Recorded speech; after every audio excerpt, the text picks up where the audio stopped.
எல்லாருக்கும் வணக்கம். நம்ம லைஃப்ல ஒரு பெரிய மாற்றம் வராதான்னு நாம எல்லாரும் என்னைக்காவது ஒரு நாள் ஏங்கி இருப்போம். ஆனா அந்த மாற்றம் எங்க இருந்து ஆரம்பிக்குது?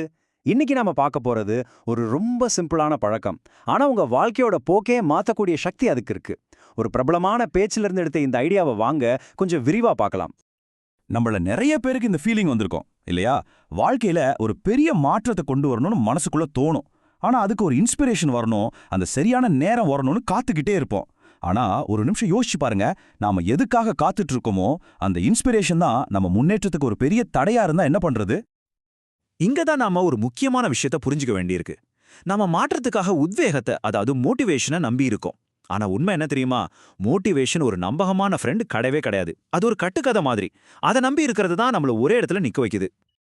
இந்த வரிகள் எவ்வளவு உண்மை பாருங்க. காலையில ஒரு வீடியோவை பார்த்துட்டு இன்னைக்கு நான் ஜெயிச்சு காட்டுறேன்னு ஒரு வெறி வரும். ஆனா சாயங்காலம் ஆஃபீஸ் முடிஞ்சு வீட்டுக்கு வரும்போது அந்த வெறியெல்லாம் வடிஞ்சு போயிருக்கும். ஏன்னா மோட்டிவேஷன்ங்கிறது ஒரு ஃபீலிங், அது ஒரு நிரந்தரமான எனர்ஜி கிடையாது. அப்போ என்னதான் பிரச்சனை? மோட்டிவேஷன் ஒரு விஷயத்த ஆரம்பிக்க வைக்கும், அதுல சந்தேகமே இல்ல. ஆனா அது தொடர்ந்து செய்ய வைக்காது. நம்ம மூடு நல்லா இருந்தா வேலை நடக்கும், இல்லைனா நடக்காது. இதனால என்ன ஆகும்? ஒரு நாள் வேலை செய்வோம், 5 நாள் அப்படியே விட்டுடுவோம். இதுல எப்படி உண்மையான முன்னேற்றம் வரும்? இது ஒரு புரி மாதிரி நம்மள மாட்டி விட்டுடும். சரி, மோட்டிவேஷனை நம்ப முடியலன்னா அப்ப என்னதான் வழி? இங்க தான் ரொம்ப சிம்பிளான ஆனா நம்ப முடியாத அளவுக்கு பவர்ஃபுல்லான ஒரு சொல்யூஷன் வருது. இது மோட்டிவேஷனை நம்பாத, திரும்ப திரும்ப செய்யக்கூடிய ஒரு உறுதியான பழக்கம். 2. ஆமாங்க, இந்த ஒரு நம்பர் தான் அந்த மேஜிக். தினமும் உங்களுக்காக, உங்க வளர்ச்சிக்காக நீங்க ஒதுக்க வேண்டிய நேரம் வெறும் 2 மணி நேரம். இது உங்க வாழ்க்கைங்கிற கட்டடத்துக்கான அசைக்க முடியாத ஒரு ஃபவுண்டேஷன். எனக்கு புரியுது நீங்க என்ன நினைக்கிறீங்கன்னு. ஒரு நாளைக்கு 2 மணி நேரத்துல என்னத்த பெருசா பண்ணிட முடியும்னு தோணுதா? இது ஒரு நியாயமான கேள்விதான். ஆனா விஷயம் அந்த நேரத்துல இல்ல, அந்த நேரத்தை நாம எப்படி ஒரு ஆயுதமா பயன்படுத்துறோங்கிறதுல தான் இருக்கு. இந்த 2 மணி நேரமும் உங்களுக்கு மட்டும்தான். இது என்டர்டெயின்மெண்ட்டுக்கான டைம் இல்ல, இது உங்க growthக்கான டைம். இதை உங்களுக்கே நீங்க செஞ்சுக்கிற ஒரு இன்வெஸ்ட்மெண்ட்டா பாருங்க. புதுசா ஒரு விஷயத்த கத்துக்க, செஞ்ச தவறுகளை யோசிச்சு பார்க்க, இல்ல உங்க உடம்புல கவனம் செலுத்த, இது உங்க எதிர்காலத்துக்கான ஒரு முதலீடு. நம்ம எல்லாரும் சொல்ற முதல் சாக்கு போக்கு இதுதான். டைமே இல்ல ப்ரோ. ஆனா நிஜமா யோசிச்சு பாருங்க, சோஷியல் மீடியா பார்க்க, வெப் சீரிஸ் பார்க்க நமக்கு டைம் இருக்குல்ல? அப்போ இது நேரம் இல்லாம இருக்கிற பிரச்சனை இல்ல, இது முன்னுரிமை பிரச்சனை. நம்ம வாழ்க்கையில எதுக்கு முக்கியத்துவம் கொடுக்கறோங்கிறது தான் இங்க கேள்வி.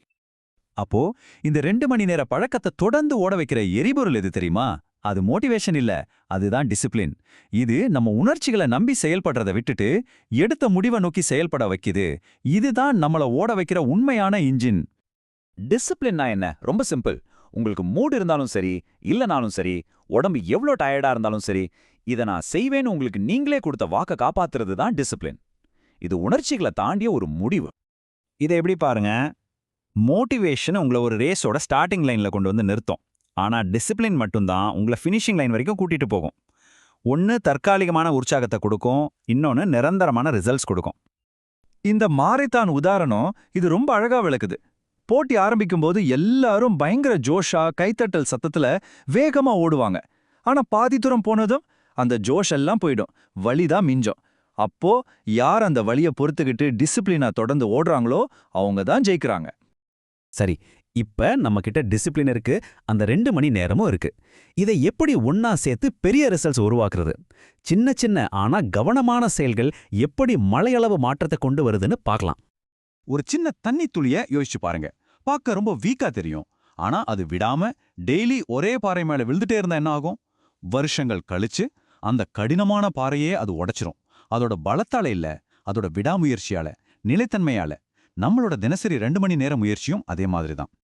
அந்த 2 மணி நேரத்துல உங்க கவனம் ரொம்ப ரொம்ப முக்கியம். ஒரு மேக்னிஃபையிங் கிளாஸ் மாதிரி தான் இது. அதோட வெளிச்சம் செதறி இருந்தா ஒண்ணுமே ஆகாது.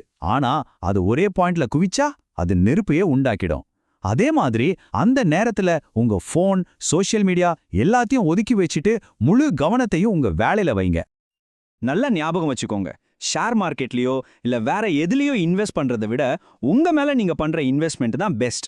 நீங்க கத்துக்கிற அறிவும் திறமைகளும் உங்க ஆரோக்கியமும் உங்ககிட்ட இருந்து யாராலையும் எடுக்க முடியாத சொத்து. இது உங்களுக்கு வாழ்நாள் முழுக்க ரிட்டர்ன்ஸ் கொடுக்கும். இறுதியா இந்த தினசரி பழக்கத்தை ஒரு வேலையா மட்டும் பார்க்காதீங்க. உங்க எதிர்காலத்துக்கு நீங்களே கொடுத்துக்கிற ஒரு கிஃப்டா பாருங்க. இன்னைக்கு நீங்க பண்ற ஒவ்வொரு சின்ன செயலும் உங்க எதிர்காலத்துக்கு நீங்க கொடுக்கிற ஒரு பெரிய பரிசு. ஒரு நிமிஷம் கண்ண மூடி யோசிங்க. உங்களுடைய ஒவ்வொரு நாளும் உங்க எதிர்காலத்துக்கு நீங்க எழுதுற ஒரு கடிதம் மாதிரி. அந்த கடிதத்துல என்ன எழுதியிருக்கும்? ஒரு நன்றி இருக்குமா இல்ல வருத்தம் இருக்குமா? நீங்க இன்னைக்கு சௌகரியத்தையும் சாக்குப்போக்குகளையும் தேர்ந்தெடுத்தீங்கன்னா உங்க எதிர்காலத்துக்கு வருத்தத்தையும் கட்டுப்பாடுகளையும் தான் பரிசா கொடுக்கறீங்க. ஆனா இன்னைக்கு நீங்க டிசிப்ளினையும் கத்துக்கிறதையும் தேர்ந்தெடுத்தா உங்க எதிர்காலத்துக்கு சுதந்திரத்தையும் வாய்ப்புகளையும் பரிசா கொடுக்கறீங்க.